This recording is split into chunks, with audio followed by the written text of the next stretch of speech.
अस्सलाम वालेकुम।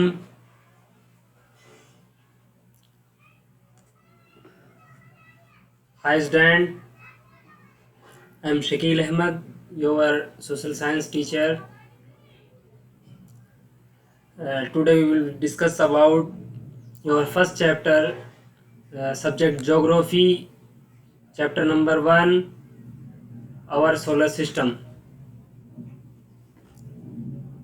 सबसे पहले मैं आपको ये बता दूं कि अभी जो लॉकडाउन चल रहा है इसकी वजह से जो क्लासेस आपकी नहीं हो पा रही हैं, स्कूल सब बंद हैं, तो आप अपने घरों पर ही दिल लगाकर अच्छे से मेहनत के साथ पढ़ें और हम आपको हर तरीके से आपकी पूरी सपोर्ट करेंगे।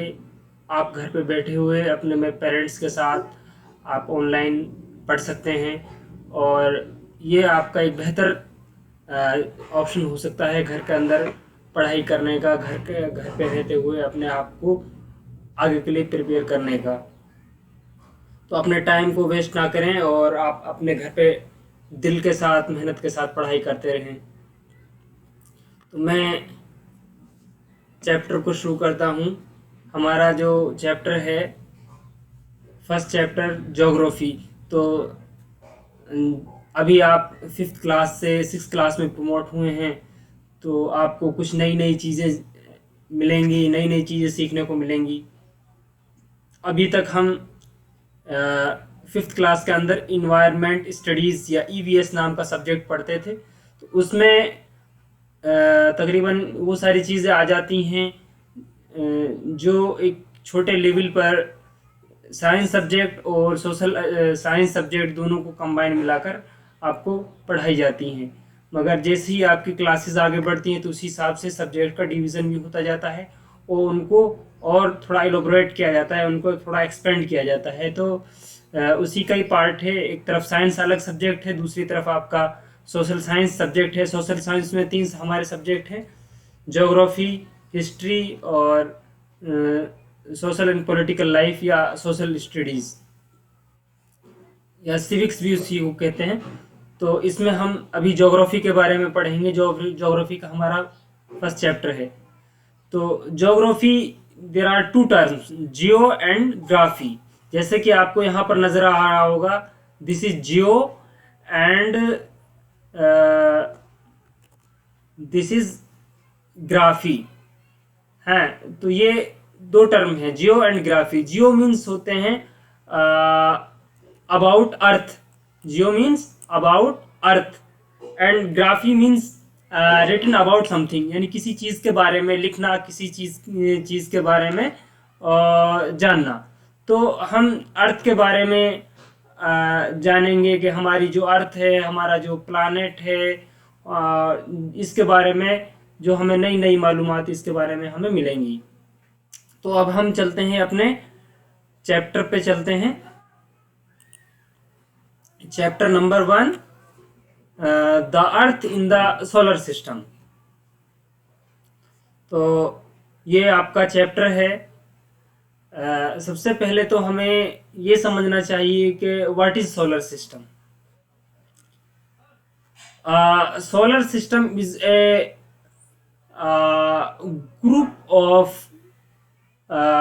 group of planets and asteroid and meteoroid which are revolve around the sun। यानी कि वो प्लैनेट्स और वो दूसरी अर्थ की तरह जो दूसरी ज़मीनें हैं, कुल मिलाकर ये जो फिलहाल 8 प्लैनेट्स हैं, ये आपके जो सन है, सन एक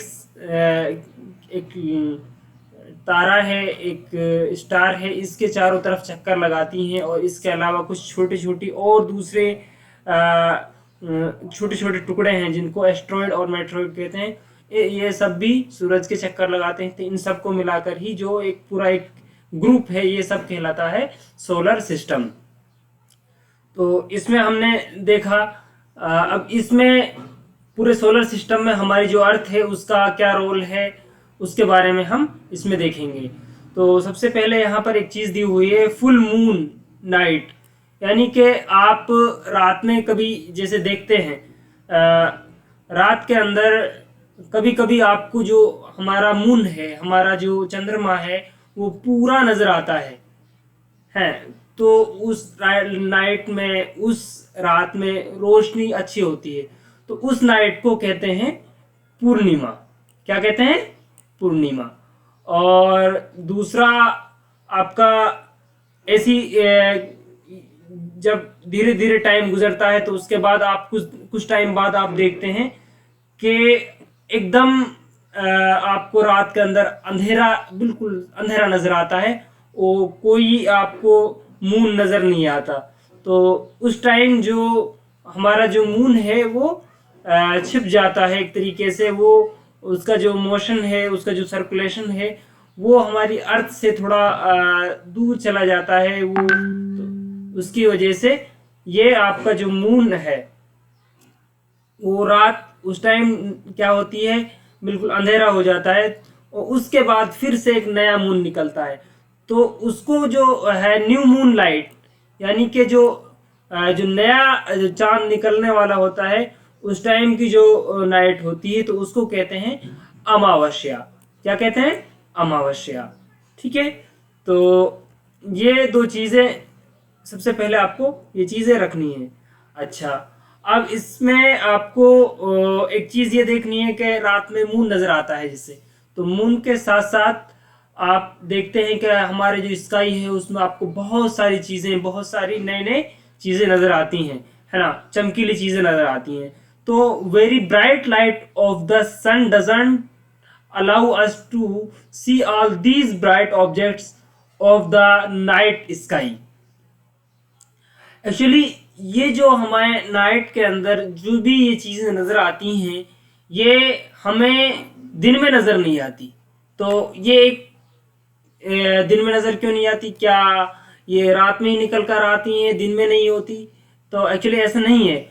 होता क्या है कि जो हमारी अर्थ है वो हमारे जो सन है उसके चारों तरफ चक्कर लगाती है, और जिस क्योंकि अर्थ गोल है, और जब सन के ये चक्कर लगाती है तो इसकी जो एक साइड है वो सन के सामने होती है, तो उसी टाइम जो दूसरी साइड है वो सन के सामने नहीं होती है। तो जो सन के सामने होती है वो वाली साइड जो होती है वहां पर दिन होता है, जो जो सन के सामने नहीं होती वहां पर रात होती है। ठीक है। तो जहां पर सन की लाइट नहीं पड़ती है, तो सन के लाइट के नहीं पड़ने की वजह से हमें हमारे स्काई के अंदर जो भी ऑब्जेक्ट्स हैं, जो भी छोटी छोटी चीजें हमें नजर आती हैं, वो सब चीजें दिखाई देती हैं। अच्छा, दिन के अंदर वो इसलिए दिखाई नहीं देती क्योंकि जो सन है उसकी जो तेज जो रोशनी है, उस ब्राइटनेस, उस रोशनी की वजह से, उस लाइट की वजह से वो चीजें नजर नहीं आती, वरना आसमान में वो सारी चीजें भी मौजूद होती हैं। तो very bright light of the sun, जो हमारा जो सन है उसकी बहुत ही तेज जो चमकीली जो लाइट होती है, doesn't allow us to see all these objects, हैं दीज ब्राइट ऑब्जेक्ट्स। तो ये हमें अलाउ नहीं करती, ये हमें देखने नहीं देती उन चमकीले ऑब्जेक्ट्स को, उन चमकीली चीजों को, है ना, जो हमें रात के अंदर स्काई में नजर आती हैं। वो दिन की रोशनी में, यानी कि सूरज की रोशनी में वो चीजें हमें नजर नहीं आती। अच्छा, तो नेक्स्ट है मैंने आपको जैसे बताया कि the sun, the moon and all the objects, asteroid, meteors shining in the sky night are called celestial bodies. जो भी हमारे जो स्काई के अंदर जो भी हमें चमकीली चीजें नजर आती हैं, वो चाहे सन है, मून है, और दूसरी जो भी चीजें हैं, एस्ट्रॉइड है, मेट्रोइड, ये सब मिलाकर ये क्या कहलाती हैं? Celestial bodies. क्या कहलाती हैं? Celestial bodies. अच्छा, इसके बाद अगर हम देखें, हम समझें, तो the celestial bodies are called stars. तो रात के अंदर जो हमें जो चमकीली चीजें नजर आती हैं, ठीक है, वो चीजें क्या कहलाती हैं? ये सब क्या है? स्टार्स। क्या है? Stars. The sun is a star, sun is also a, जो सन है वो भी क्या है, एक स्टार है, एक तारा है, जो हमें रात के सॉरी जो हमें दिन में नजर आता है। तो ये भी उन्हीं जो सेलेस्टियल बॉडीज हैं उन्हीं में से एक बॉडी है, क्या है, स्टार है सन। ठीक है, तो ऐसे हमारे आसमान में हजारों स्टार है, बहुत सारे स्टार है, बट वो हमें नजर नहीं आते, वो हमें बहुत छोटे नजर आते हैं। तो वो क्या वजह है कि there are very very far distance from us, बहुत ही दूर है हमसे, इसलिए वो हमें बहुत ही छोटे नजर आते हैं, है ना। Various patterns formed by the different group of stars. आपने देखा होगा रात के टाइम पर आप देखते हैं तो कुछ जो स्टार्स हैं आपको कुछ ग्रुप में नजर आते हैं। कई बार हम जैसे रात में देखते हैं तो कुछ आपको लगता है कि कुछ स्टार्स एक ग्रुप में हैं, ठीक है, तो इन ग्रुप्स के भी अलग अलग नाम्स हैं, है ना। तो इसमें एक जो है हमारा, उसको कहते हैं उर्सा मेजर, एक ग्रुप है स्टार्स का, इसमें 7 स्टार्स हैं। तो ये कहलाता है उर्सा मेजर, या इसको बिग बियर भी कहते हैं, बिग बियर कहते हैं, ठीक है। इज वन सच कलेक्शन, यानी कि इसमें कुछ स्टार हैं और वो उनका सबको मिलाकर एक बियर यानी कि भालू की तरह की एक शक्ल बनती है, इसलिए इसको बिग बियर भी कहा जाता है, ठीक है। One of the most essential recognizable constellations small bear और सप्तऋषि, यानी सप्त मीन्स 7 और ऋषि मीन्स सेजेस, यानी के गुरु। एक्चुअली होता क्या था कि पहले जमाने में जब लोग सफर करते थे तो इन रात के टाइम पर उनके पास कोई घड़ी नहीं होती थी, कोई ऐसी कोई चीज नहीं होती थी जिससे वो डायरेक्शन का पता कर सकें। तो और आज के टाइम भी ये चीज किसी के साथ हो सकती है कि किसी के पास डायरेक्शन का नहीं पता चल रहा है, तो इनके वजह से, इन स्टार्स की वजह से वो रात के समय में लोग अपना डायरेक्शन को, अपने जो सॉरी आपकी जो दिशा है उसको जानते थे। उसके बाद वो जैसे लंबे लंबे सफर में लोग जाते थे तो उससे वो अंदाजा करते थे कि हमें किस डायरेक्शन में जाना है। तो ऋषि आपको समझते हैं, ऋषि मीन्स होता है ज्ञानी, यानी कि जो पढ़ा लिखा हो, है ना। तो सप्त ऋषि यानी 7 जो है ये 7 ऋषि, इससे क्या है कि आप इसको आप इससे आप जमीन पे जो आपका डायरेक्शन है उसको आपका फाइंड कर सकते हैं, ठीक है। तो स्मॉल बियर और सप्तऋषि उसी को ही कहते हैं। तो ये क्या है, कॉन्स्टलेशन है, उर्सा मेजर या आपका Saptarishi. It is a group of 7 stars that form part of the large Ursa Major constellation. तो ये जो 7 जो बड़े स्टार्स हैं इन सब को मिलाकर एक ग्रुप बनता है। आगे आपको हम पिक्चर दिखाएंगे उसकी कि किस तरीके का होता है, आप रात में इसको देखेंगे तो आपको पता चलेगा। और एक आपका जो इम्पोर्टेंट जो हमारे जो स्टार्स हैं, जैसे हमारा सन भी एक स्टार है, तो एक इम्पोर्टेंट स्टार में से एक है the north star. The north stars indicate the north direction. जो हमारा नॉर्थ की तरफ रात के टाइम पर एक स्टार नजर आता है, बहुत तेज चमकीला होता है, it is also called the pole star. यानी कि ये एक, क्योंकि हम आमतौर से क्या है कि नॉर्थ डायरेक्शन को मानते हैं कि नॉर्थ डायरेक्शन ऊपर की तरफ है, और ये पोल की तरफ इशारा करता है कि अर्थ जो हमारी क्या है, गोल है, तो एक उसका नॉर्थ की तरफ पोल है, एक साउथ की तरफ पोल है। तो ये स्टार जो है नॉर्थ की तरफ है, तो इसको एक नाम दिया गया है, इसको कहते हैं पोल स्टार भी कहते हैं, ठीक है। तो या इसको नॉर्थ स्टार, ये नॉर्थ स्टार में नॉर्थ स्टार भी कहते हैं, या पोल स्टार इसको ज्यादा फेमस है पोल स्टार के नाम से। It always remains in the same position in the sky. ये हमेशा क्या है कि एक ही पोजिशन पर आपको नजर आएगा। We can locate the position of the pole star with the help of the सप्त ऋषि।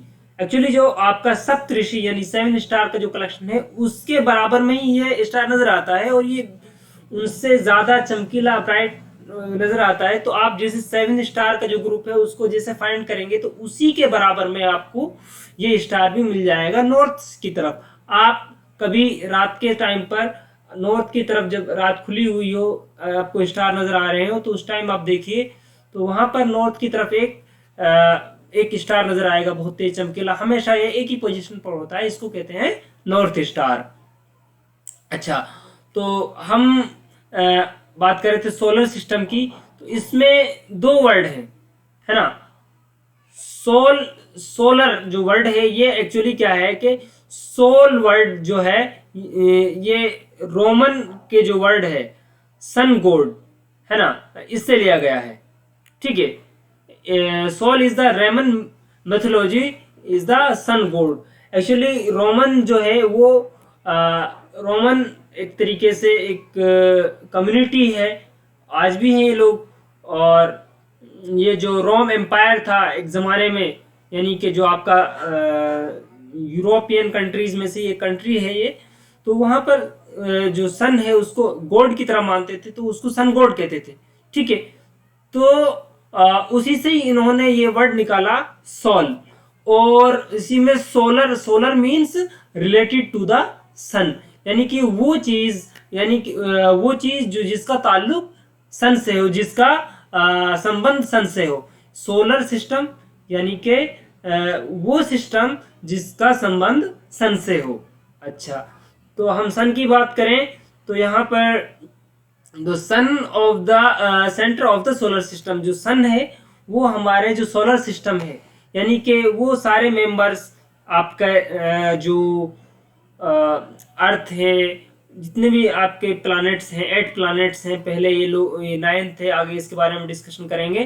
तो 8 प्लैनेट्स, इन प्लैनेट्स के अपने अपने सबके कुछ उपग्रह सैटेलाइट्स होते हैं वे, और एस्ट्रॉयड और मेट्रॉइड्स, इन सबको मिलाकर, है ना, और सन को मिलाकर सोलर सिस्टम बनता है। इन सबको, ये सब एक अपने पाथ पर, एक सर ऑर्बिट पर ये लोग ये घूमते हैं, और जो सन है इनके बीचों बीच में है, बिल्कुल इनके सेंटर में है।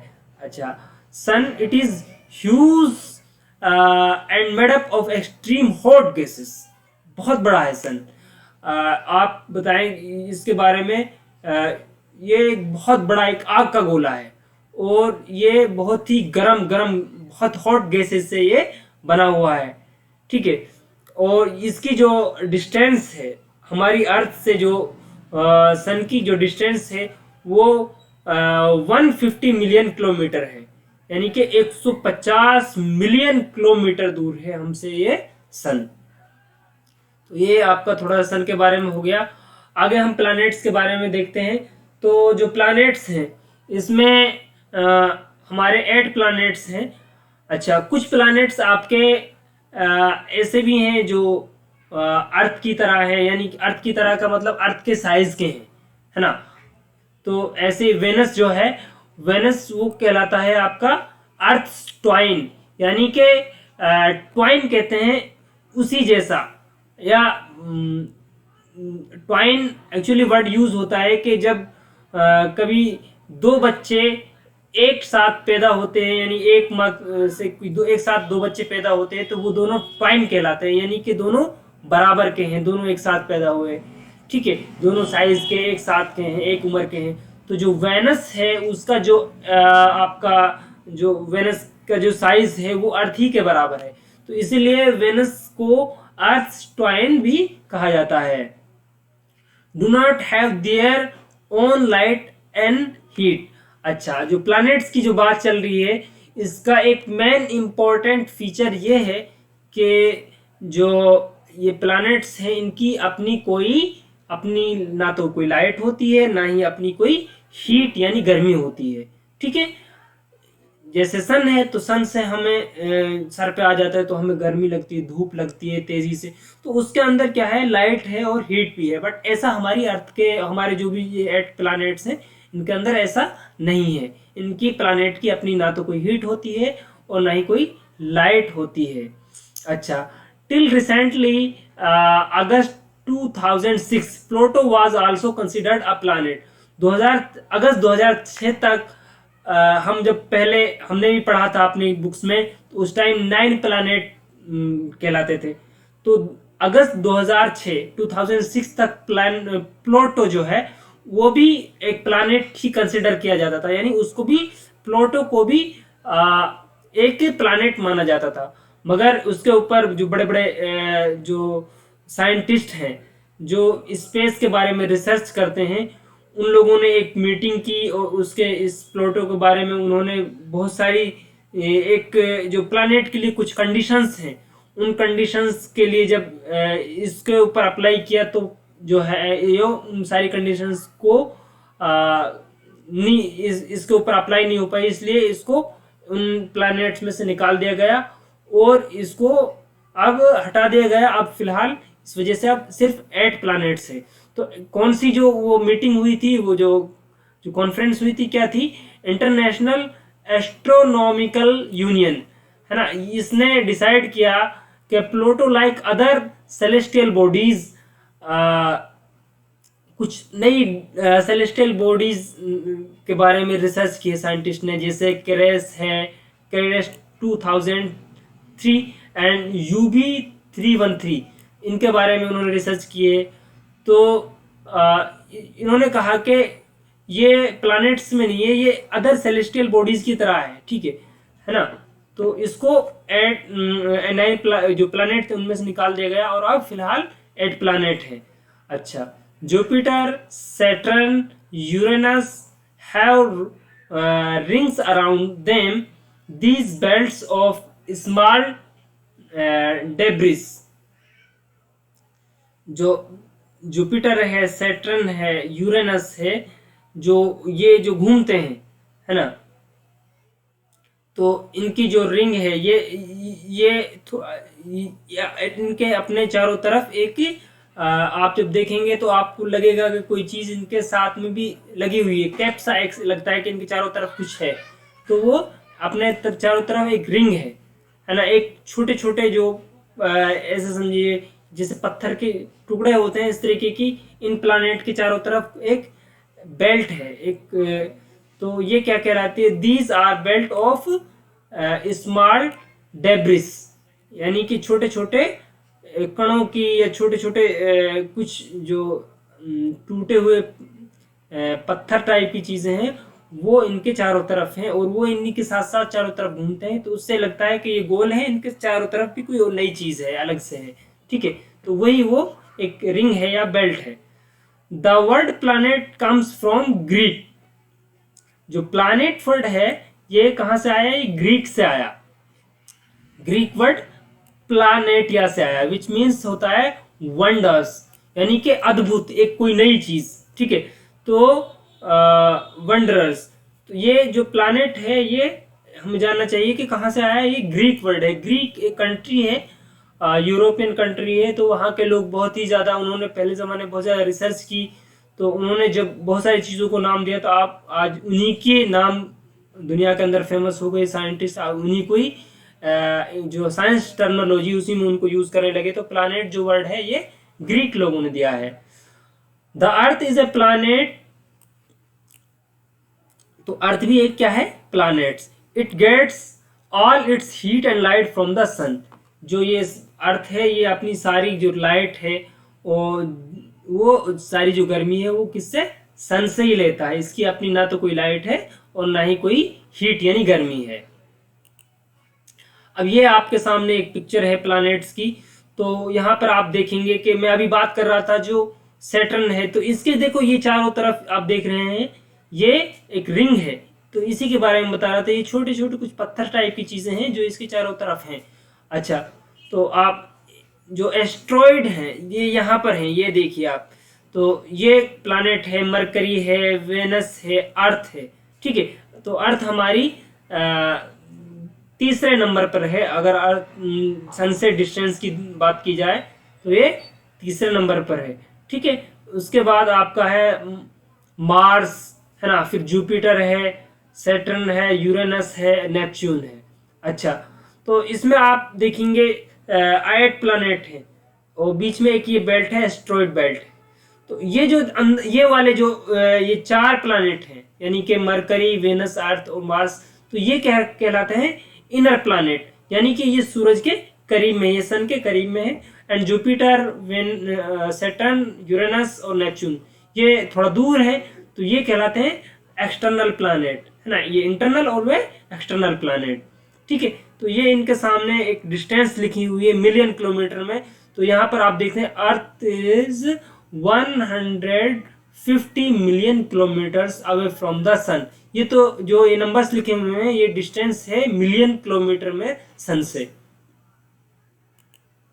अच्छा, तो ये आपके सामने ये कुछ चीजें दी हुई हैं। जो मरकरी है, जो अब ये सब चीजें, ये सारे प्लैनेट सन के चारों तरफ चक्कर लगाते हैं, तो इनको अलग अलग एक टाइम लगता है, एक ड्यूरेशन लगता है। अगर हम अपना जो एक डे है उसको हम एक इंस्ट्रूमेंट मान ले, एक मेजरमेंट मान ले, तो उसके आधार पे देखा जाए तो मरकरी को अपना जो है अपने जो सूरज के चक्कर लगाने में क्या है 88 डेज लगते हैं, यानी कि एक चक्कर सूरज के चारों तरफ लगाने में 88 डेज लगते हैं। और ये सारे प्लैनेट चारों तरफ ऐसे ऐसे घूमते हैं और अपनी तरफ भी अपनी जगह पर भी घूमते रहते हैं, अपने एक्सिस पर भी घूमते हैं। तो इस तरीके से इसको अपने एक्सिस पर एक चक्कर लगाने में 59 डेज लगते हैं। और यहाँ पर इनके मून यानी इनके सैटेलाइट, मरकरी के एक भी सैटेलाइट नहीं है। वेनस के बारे में तो ये सूरज के 255 दिन में चक्कर लगाता है और 243 दिन में ये अपने एक्सिस पर चक्कर लगाता है। अर्थ के बारे में बात कर रहे हैं तो ये 365 दिन में ये सूरज के एक चक्कर लगाती है और इसको अपने एक्सिस पर चक्कर लगाने के लिए कितना टाइम लगता है? एक दिन लगता है, यानी कि एक दिन में ये अपने एक्सिस पर चारों तरफ घूम जाती है। और इसी से ही दिन रात होते हैं, जो अपनी तरफ अपने एक्सिस पर घूमती है। और जो ये जो 365 दिन में चक्कर लगाती है, इसके घूमने की वजह से हमारे सीजन यानी मौसम बनते हैं। और हमारे आपको पता है कि हमारी जो अर्थ है उसका एक ही सैटेलाइट है, एक ही मून है ना। अच्छा, अलग अलग नंबर्स हैं हर सैटेलाइट के, आप देख सकते हैं नीचे। मार्स के जो है, मार्स 687 डेज के अंदर सूरज के चक्कर लगाता है और ये भी अर्थ की तरह अपने स्पिन पर, अपने एक्सिस पर एक दिन के अंदर चक्कर लगा लेता है, अपना एक चक्कर अपने एक्सिस पर। और इसके 2 प्लैनेट हैं, 2 इसके मून हैं। ये जुपिटर के बारे में है, तो इस तरीके से आप देख सकते हैं। अच्छा, तो इसमें दिखाया है 1 to 4 यानी कि ऊपर से 4 तक, मार्स तक ये है, ये कहलाते हैं inner planet because very close to the sun. ये क्या है कि सन से बहुत करीब है। They are made up of rocks. और ये क्या है, किस चीज के बने हुए हैं? रॉक से बने हुए, चट्टानों से बने हुए हैं ये सब। या ये जो है मरकरी, वेनस, अर्थ और मार्स। अच्छा, जो 5th से लेकर और 8th तक यानी कि जुपिटर, सैटर्न, यूरेनस और नेपच्यून, ये सारे कहलाते हैं आउटर प्लैनेट। और ये जो है बहुत ही दूर हैं, very far from the sun and huge planets made up of gases and liquids. तो ये जो आपके लास्ट के जो 4 प्लैनेट हैं, ये गैसेस के और लिक्विड्स के बने हुए हैं, है ना। इसके आप बारे में आप देख सकते हैं, देखिए सैटर्न के सबसे ज्यादा मून है, 18 मून है। ये इनका टाइम ड्यूरेशन में बताया, जितनी दूर ये सन से है उतना ही टाइम इनको उसके चारों तरफ चक्कर लगाने में लगता है। इस तरीके से नेपच्यून को आप देख सकते हैं 164 साल में, जैसा हमारा एक साल होता है उस हिसाब से 164 साल में एक चक्कर ये सूरज के लगा पाता है। तो आज के लिए इतना ही, कल फिर इंशाल्लाह आगे करते हैं। Thank you. आप इसको अच्छे से रीड कीजिए, थोड़ा समझिए, और जो भी आपको हेल्प की हमारी ज़रूरत है, जिस तरीके से भी आप कमेंट करके व्हाट्सएप में पूछ सकते हैं। और होमवर्क के लिए कि आपको कुछ एमसीक्यूज दिए जाएंगे अब इससे रिलेटेड, जैसे कितने मून्स हैं, कितना टाइम लगता है, ये सारी चीज़ें आपको इसको बाकायदा नोट करना है आपकी नोटबुक के अंदर, ताकि आपको ये चीज़ें मेमोराइज हो जाएं, है ना, ये आप लर्न कर सकें। और फिर कुछ एमसीक्यूज दिए जाएंगे और फाइनल में बुक के जो क्वेश्चन आंसर है वो भी दिए जाएंगे, तो आप इसको अच्छे से लर्न करें। थैंक यू, शुक्रिया।